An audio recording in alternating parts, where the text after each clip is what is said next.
L'histoire, elle a commencé en fait quand j'ai rencontré ma future femme. Elle m'apprend qu'elle est croyante. Dieu était vraiment ne me concernait pas du tout. Et à un moment donné, s'est posé la question du mariage. Donc elle m'a demandé, est-ce que je suis prêt à cheminer, à me poser la question de l'existence de Dieu? Et je lui ai dit oui. Mais je lui ai dit, tu sais, est-ce que tu acceptes toi aussi que éventuellement la réponse pour moi, ça soit que voilà, il n'existe pas? Elle m'a dit oui, oui, à partir du moment où tu me promets de te poser des questions. Donc voilà, on s'est mariés. Après le mariage, voilà, on est invité dans l'église à rencontrer des personnes avec qui on va partager, avoir un rendez-vous une fois par mois, se retrouver lors d'un dîner pour, voilà, pour parler de Dieu. Et là, au début, moi, je suis un petit peu voilà, gêné parce que je me retrouve à table avec des gens voilà, que je juge. Et je me dis, mais j'ai rien à faire avec ces gens-là. On ne fait pas le même métier, on ne vient pas du même milieu, on n'a pas du tout les mêmes opinions politiques, la façon de voir la vie. Je ne vois pas ce qu'on fait ensemble. Et puis, au fur et à mesure qu'on se voit, qu'on se met à se poser des questions, à essayer de trouver des réponses sur Dieu, et on apprend à se regarder différemment. On voit que le regard de l'autre aussi change et on commence à apprécier de se voir ensemble et puis d'apprécier nos différences aussi.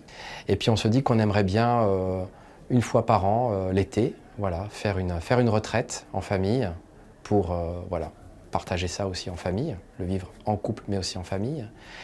Et lors d'une retraite, pendant une messe, à un moment donné où j'étais fatigué par des soucis professionnels, savoir qu'est-ce que j'allais faire, puisque c'était compliqué d'associer le travail et le rythme familial. Compliqué dans ma famille aussi, parce que je devais aller voir mes parents, voilà, qui sont divorcés, et c'était très tendu entre nous. Je fais un acte de foi. Voilà, c'est-à-dire que je sais que moi, avec mes propres forces, je n'arriverai pas à passer l'été et aborder la rentrée sereinement. Donc je fais cet acte de déposer à Jésus, en fait, voilà, tout mon fardeau, voilà, tout ce qui me pèse, qui m'empêche d'avancer.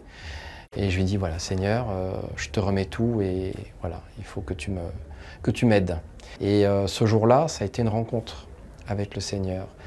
Et donc, les choses se sont déroulées dans la paix, mais avec des efforts. Voilà, ça n'a pas été de la magie. Hein, non, il y a eu des efforts, mais il y a eu une paix intérieure qui m'a permis d'aborder ma relation avec les parents et puis de faire des choix aussi professionnels.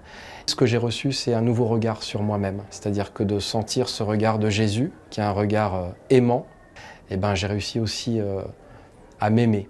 Malgré mes faiblesses, voilà, mes lâchetés, toutes mes noirceurs, toutes mes saletés, j'ai réussi à les regarder comme Jésus les regarde, et puis à voir aussi ce qui est beau en moi et chez l'autre.